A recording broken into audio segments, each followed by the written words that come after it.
अस्सलामुअलैकुम।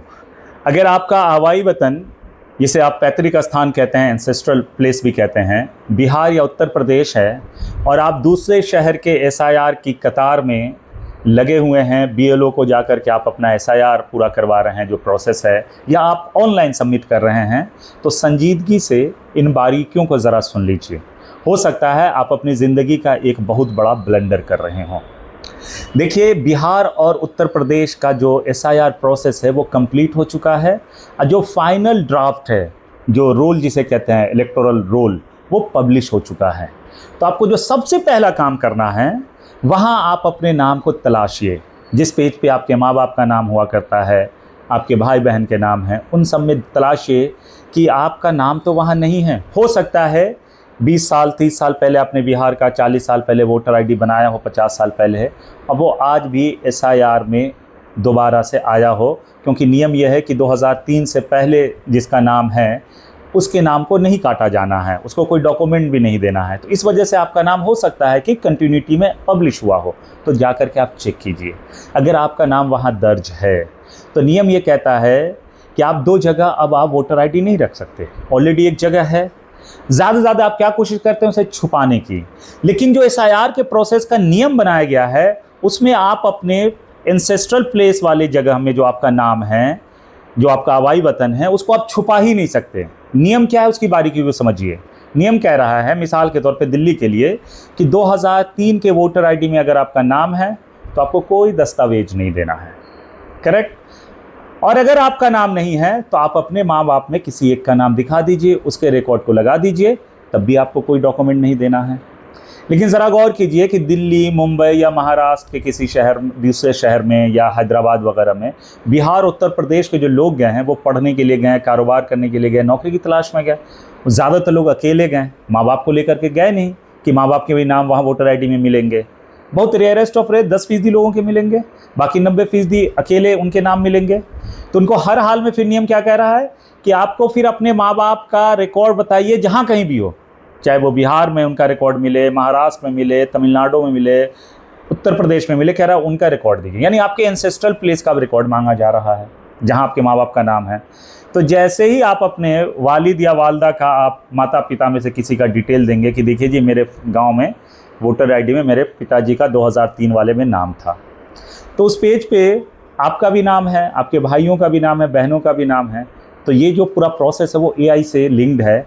Foreign AI इस चोरी को आपके पकड़ेगा। फिर क्या मामला आएगा कि 2 आईडी आप नहीं रख सकते।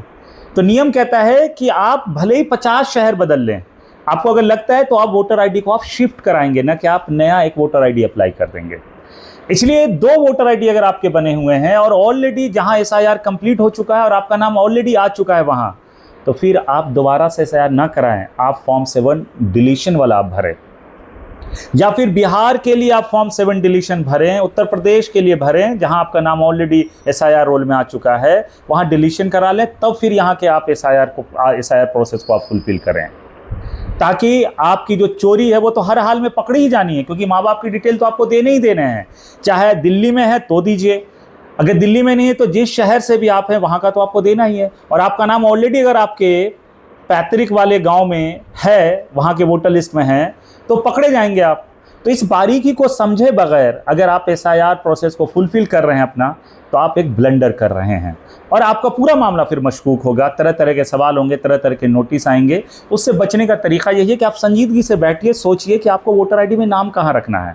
अगर आपको दिल्ली में रखना है या मुंबई में ही रखना है, या आप हैदराबाद में हो तो हैदराबाद में ही रखना है, तो आपका अगर आपके गाँव के जो नया ड्राफ्ट ऑलरेडी पब्लिश हो चुका है उत्तर प्रदेश और बिहार में, वहाँ अगर है तो वहाँ फॉर्म 7 डिलीशन आप फिल कर दीजिए, ताकि गवर्नमेंट की नज़र में आपका झंडा ऊंचा रहे कि देखिए सर, जैसे मुझे पता चला कि मेरा नाम वहाँ है ऑलरेडी, तो मैंने सर डिलीशन फॉर्म भर दिया है, ताकि मेरे पास 2-2 वोटर आईडी ना हो, 2-2 जगह ना हो। अगर आप ये नहीं करेंगे तो गवर्नमेंट को कहने का मौका मिलेगा कि फिर आपके 2-2 जगह नाम क्यों हैं।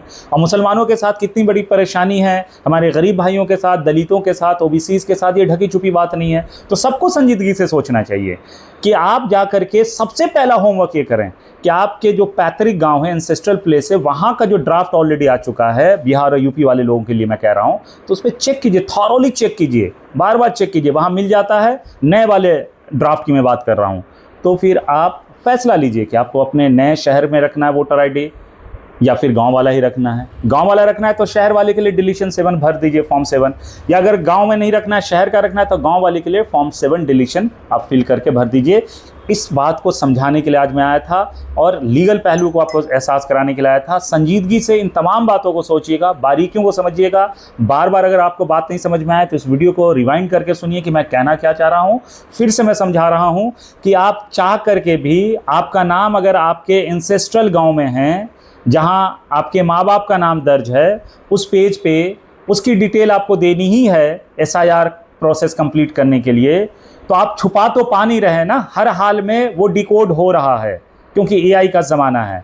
तो बेहतर क्या है कि आप खुद से कह दें कि हाँ सर देखिए 2 जगह आ गए थे, ये लीजिए फॉर्म 7 डिलीशन का, मेरे इस नाम को डिलीट कर दीजिए यहाँ से, इस वाले रिकॉर्ड को, ख़त्म हो जाएगी बात। ये आपको समझाने के लिए था। इंशाल्लाह फिर हम गाहे बगाहे ऐसी ही काम की जानकारी आपके पास लेकर आते रहेंगे।